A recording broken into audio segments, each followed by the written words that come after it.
प्रणाम दोस्तों, स्वागत है आपका मेरे इस YouTube चैनल साहित्य सागर में। दोस्तों, आज मैं आपके लिए लेकर आई हूँ मालती जोशी जी की लिखी कहानी अब कौन गुनन तय रिझाऊं पिया। अबे गधे की औलाद, तेरे दिमाग में भूसा भरा है कि गोबर? इतना सा सवाल नहीं आया। क्लास में क्या सोता रहता है?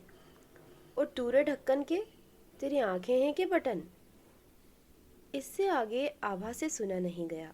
उसने गेस बंद की और हाथ में करछुल लिए ही बाहर आ गई। उसकी चूड़ियों की खनक से उसके आगमन की सूचना दे दी थी। आलोक ने किताब से नज़र हटाए बिना ही कह दिया, आ गई आप? अब तो हो चुकी पढ़ाई।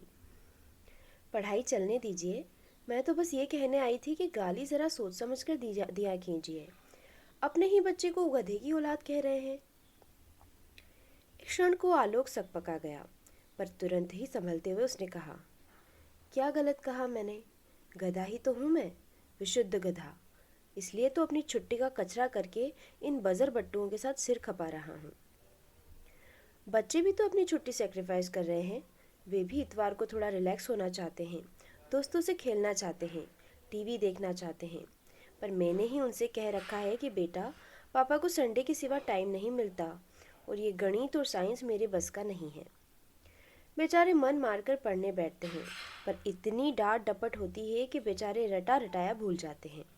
उनका आत्मविश्वास ही खत्म हो जाता है। इससे तो अच्छा था ट्यूशन ही लगवा लेते। ट्यूशन हम अफोर्ड नहीं कर सकते, जानती हो, इसलिए बार बार कोंच कर मुझे एहसास दिलाती रहती हो। आप भी तो अपना फ्रस्ट्रेशन बच्चों पर उतार रहे हैं। पढ़ाई के नाम पर पूरे घर को जैसे यातना शिविर बना दिया है। मैं बच्चों पर अपना फ्रस्ट्रेशन उतार रहा हूँ?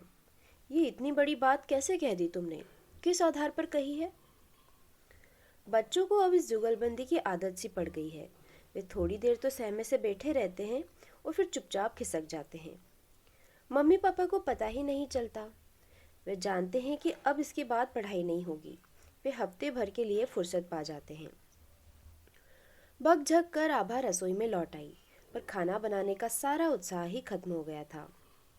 रोज सुबह हबड़ तबड़ में कुछ भी बनाकर चली जाती है। शाम को लौटती है तो सारी ऊर्जा समाप्त हो चुकी होती है। ढेर सारे काम उसकी बात जोहते रहते हैं।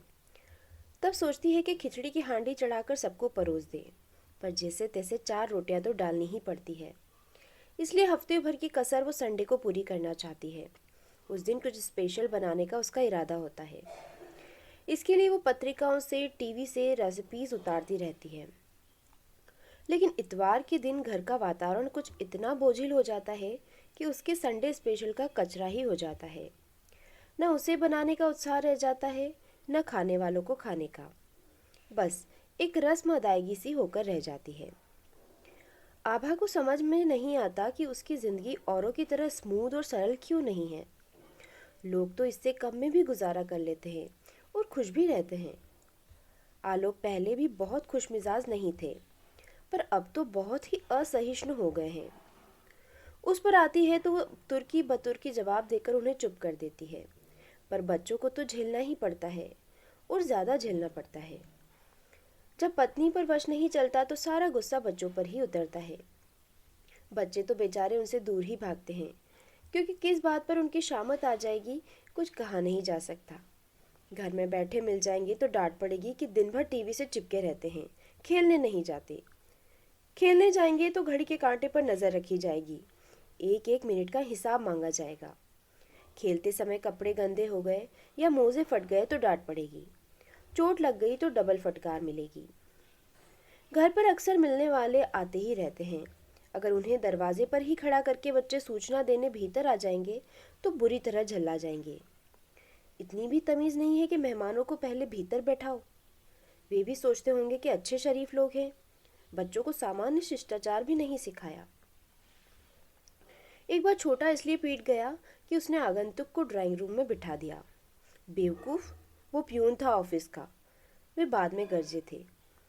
अब ये क्या किसी के चेहरे पर लिखा होता है कि वो कौन है? आने वाले को खुद अपनी औकात समझनी चाहिए। बच्चों ने पापा से तो कोई चीज़ मांगना कब से छोड़ दिया है, मम्मी से ही फरमाइश करते रहते हैं। आभा को ही कभी कभी लाड़ आ जाता है, पर उस पर भी घर में महाभारत हो जाता है। सारा आनंद ही समाप्त हो जाता है। खिलौने वेस्ट ऑफ मनी हैं, कहानी की किताबें वेस्ट ऑफ टाइम हैं, टॉफ़ी दांत खराब करती है, पिज़्ज़ा बर्गर जंक फूड है, इनसे पेट खराब होता है, आइसक्रीम गला खराब करती है, कोका कोला या थम्स अप एसिड से भी खतरनाक है। रामदेव बाबा का प्रवचन सुनो, टीवी से आंखें खराब होती है, ये तो त्रिकाल बाधित सत्य है ही। यानी कि बच्चों को जो जो अच्छा लगता है सब निषिद्ध श्रेणी में आता है। कभी कभी परेशान हो उठती है आभा, क्या करे इस आदमी का, बच्चों से भी गया गुजरा हो गया है। कभी कभी लगता है कि किसी मनोचिकित्सक के पास ले जाए, पर कोई बच्चा हो तो पर कोई बच्चा तो है नहीं कि गोद में उठाकर ले जाएगी। प्रस्ताव सुनते ही ऐसे फट पड़ेंगे कि संभालना मुश्किल हो जाएगा। और फिर एक दिन तपती धूप में ठंडी बयार सी वो खबर आई। वो स्कूल में ही थी कि आलोक का फ़ोन आया। डार्लिंग, खुशखबरी है। खुशखबरी तो बाद में, वो तो डार्लिंग सुनकर ही निहाल हो गई। क्या खबर है, सुनाइए, उसने पुलकित होकर पूछा। प्रमोशन ऑर्डर मिल गया है। सच? बहुत बहुत बधाई, बहुत दिनों से ड्यू था ना। पर एक गड़बड़ है। क्या? बाहर जाना पड़ेगा। तो मना कर दीजिए ना। नहीं कर सकता, उसी शर्त पर तो प्रमोशन मिला है। कहाँ भेज रहे हैं? मुरैना डिस्ट्रिक्ट में कहीं इंटीरियर में। पर वो तो डाकू एरिया है। डाकू कहाँ नहीं है, ये जो मेरा प्रमोशन इतने दिनों से दबाकर बैठ गए थे वे भी तो डाकुओं के सरदार हैं। वो दंग रह गई। दफ्तर में बैठकर इतनी बड़ी बात कह रहे हैं। उसे डर तो लगा पर खुशी भी हुई। समझ गई कि एकदम रिलैक्स हो गए हैं, इसलिए तो उसने मुंह फुलाकर कहा, ये ट्रांसफ़र की खबर थोड़ा रुक कर नहीं बता सकते थे? सारी खुशी आधी रह गई। बात उसने भले ही रूठने वाले अंदाज में कही थी, पर वो सच थी। प्रमोशन की खुशी सचमुच आधी रह गई थी। घर लौटते समय उसके मन में विचारों का बवंडर उठ रहा था। क्या उसे नौकरी छोड़नी पड़ेगी? क्या वहाँ प्राइवेट स्कूल होगा? क्या वे लोग अच्छी सैलरी दे पाएंगे? और 2-3 साल बाद अगर आलोक का फिर ट्रांसफ़र हुआ तो क्या उसे फिर नौकरी तलाशनी होगी? उसका तो खैर ठीक है, पर बच्चों का क्या? क्या उन्हें इतना अच्छा स्कूल मिल सकेगा? वहाँ उनके व्यक्तित्व का ठीक से विकास हो सकेगा? दुनिया भर के प्रश्न थे, पर फिलहाल उसने उन्हें मन पर हावी नहीं होने दिया।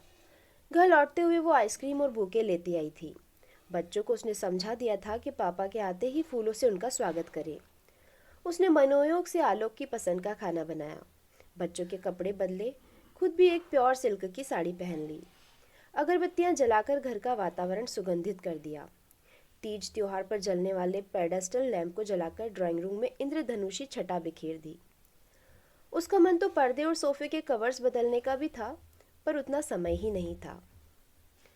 ऐसे अभूतपूर्व स्वागत की तो आलोक ने कल्पना भी नहीं की थी।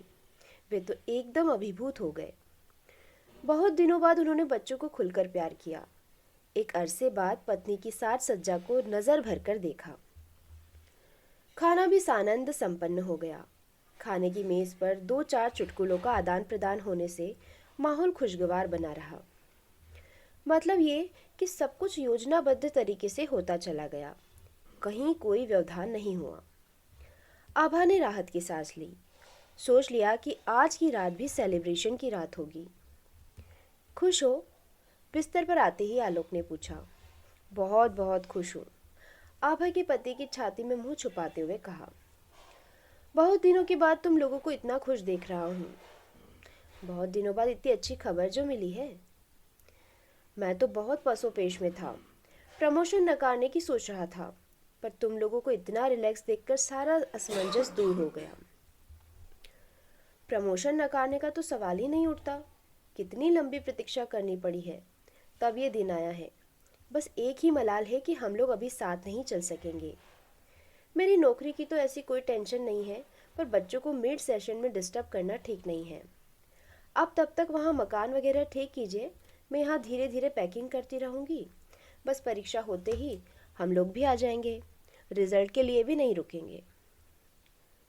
तुम लोग वहाँ साथ चलने की सोच रहे हो? नहीं तो क्या, हम लोग यहाँ अकेले पड़े रहेंगे? बहुत छोटी जगह है वो। हुआ करे, शुक्र है कि आजकल हायर सेकेंडरी स्कूल हर जगह हो गए हैं। और बच्चे जब तक छोटी क्लास में हैं साथ में रह ही सकते हैं, बाद में देखा जाएगा। हो सकता है 3 साल बाद किसी अच्छी जगह ट्रांसफ़र हो जाए। आलोक कुछ देर चुप रहे, फिर धीरे से बोले, तुम लोगों को खुश देखकर मैं कुछ और ही सोच बैठा था। क्या? यही कि तुम लोग शायद इस बात का जश्न मना रहे हो कि ये बला कुछ दिनों के लिए तो टली, कुछ दिन तो अमन चैन से गुजरेंगे। आभा छिटक कर एकदम उठ बैठी। कम से कम आज तो। उसने आगे बोला ही नहीं, रुलाई से गला रूंध गया था। सॉरी यार। क्या सॉरी? वो तुनक कर बोली। आप ऐसा सोच भी कैसे सकते हैं? इतने सालों में मुझे इतना ही जाना है। पता है दिन भर कितनी बेचैन रही हूँ। ट्रांसफ़र की बात सुनकर प्रमोशन की खुशी आधी रह गई थी। सामने समस्याओं का पहाड़ खड़ा हो गया था, पर मैंने सोचा आज दिन सिर्फ खुशी बनाने का है। समस्याओं के लिए ज़िंदगी पड़ी है। चिंताओं से तो बाद में भी निपटा जा सकता है।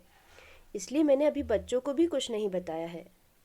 जब मैं खुद इतनी डिस्टर्ब हो गई थी तो वे तो बेचारे छोटे हैं। पापा के बिना घर की तो वे कल्पना ही नहीं कर सकते। आज का दिन मैंने खुशियों के नाम कर दिया था, पर आपने सब पर पानी फेर दिया। आभा फिर सुबकने लगी थी। सॉरी कह तो दिया यार, अब कितनी बार माफ़ी मांगनी पड़ेगी? कहते हुए आलोक ने बत्ती बुझा दी और उसे अपने पास खींच लिया। रोमांस जो था वो तो हवा हो चुका था, अब तो सिर्फ फॉर्मेलिटीज़ बाकी थी।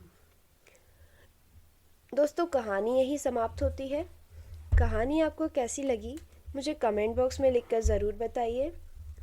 दोस्तों, मेरी द्वारा सुनाई गई कहानियाँ अगर आपको पसंद आती है तो प्लीज़ मेरे चैनल को सब्सक्राइब कीजिए, अपने दोस्तों तथा परिचितों में शेयर भी कीजिए। आपका बहुत बहुत धन्यवाद।